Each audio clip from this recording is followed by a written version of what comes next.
রহিম। কোরআন তেলাওয়াতের ফজিলত।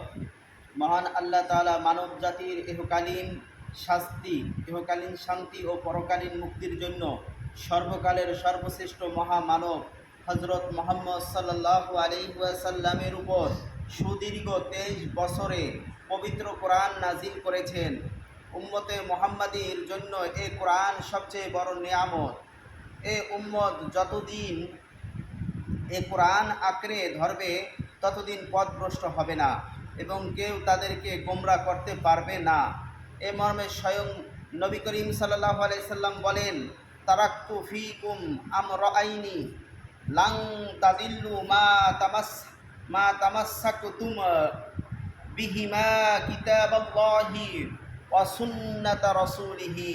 আমি তোমাদের মাঝে দুটি জিনিস রেখে গেলাম, যদি তোমরা মজবুতভাবে তা আঁকড়ে ধরো তবে কখনো পথভ্রষ্ট হবে না। সে দুটি জিনিস হচ্ছে আল্লাহর কিতাব কোরআন এবং রসুলের সুন্নাহ তথা বিশুদ্ধ হাদিস সমূহ। মুসলিম শরীফ 3009, মুসনাদ মুস্তারাদকে হাকিম 319, মুআত্তা মালিক 2640। কোরআনে তেলাওয়াতের আদব। কোরআন হচ্ছে বিশ্ব জগতের প্রতিপালক আল্লাহ পাকের কালাম, তাই তেলাওয়াতের সময় অত্যন্ত তাজিম ও মহব্বতের সাথে তেলাওয়াত করবে। তেলাওয়াতের পূর্বে নিজের দিল ও আত্মাকে হাজির করে মনে মনে এই খেয়াল করবে যে এটা আমার প্রিয় মাহবুবের কালাম। আমি আমার মাহবুবকে তার কালামে পাক করে পড়ে শোনাচ্ছি, তিনি আমার পড়া শুনছেন এবং জবাব দিচ্ছেন।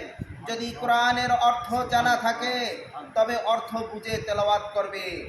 রহমত ও মাগফিরাতের আয়াত আসলে তা প্রত্যাশা করবে, আযাব ও গজবের আয়াত আসলে কান্না বিচলিত কণ্ঠে তা থেকে পানাহ চাইবে।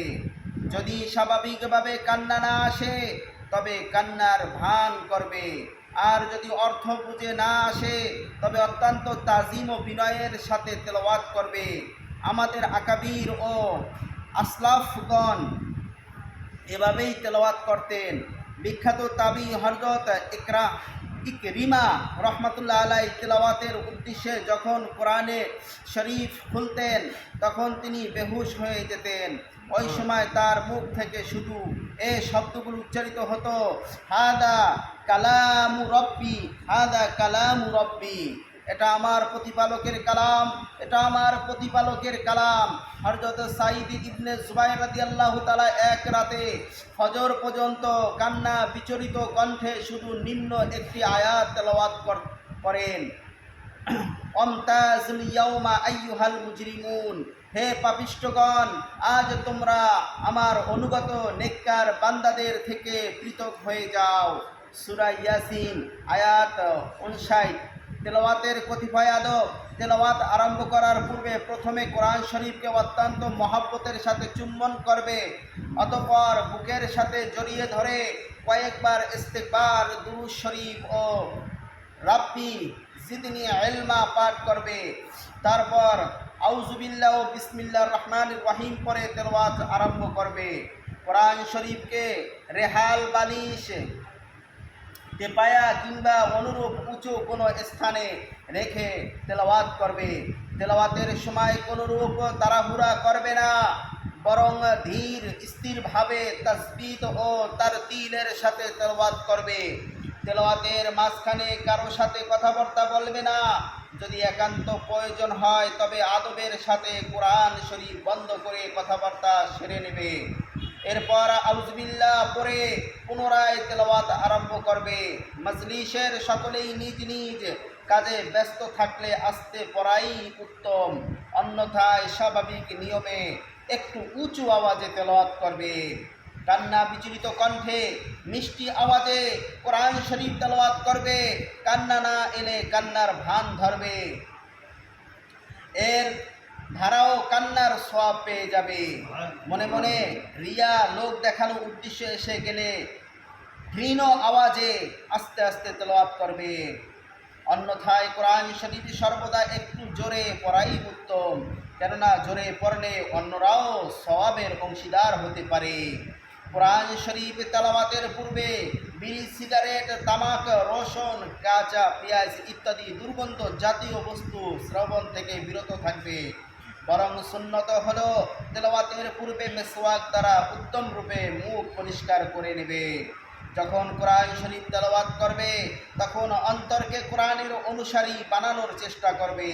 যেমন রহমতের আয়াত আসলে আনন্দে মন ভরে উঠবে, আর আযাব ও গজবের আয়াত আসলে অন্তর প্রকল্পিত হবে। অনুরূপভাবে আল্লাহর আদেশ ও হুকুম সম্মিলিত আয়াত আসলে পূর্ণরূপে তা পালনের নিয়ত করবে। নিষেধ সম্মিলিত কোনো আয়াত আসলে তা বর্জনের পাক্কা এরাদা করবে। তেলাওয়াতের সময় দিলের কর্ণসমূহকে এমনভাবে সজাগ রাখবে যেন আল্লাহ পাক তার কালাম পাঠ করছেন আর কর্ণসমূহ তা শ্রবণ করছে। অন্তরচক্ষুসমূহকে এমনভাবে উন্মুক্ত করে রাখবে যেন আল্লাহর কালাম অবতীর্ণ হওয়ার সেই দৃশ্যগুলো চক্ষু সরাসরি প্রত্যক্ষ করছে।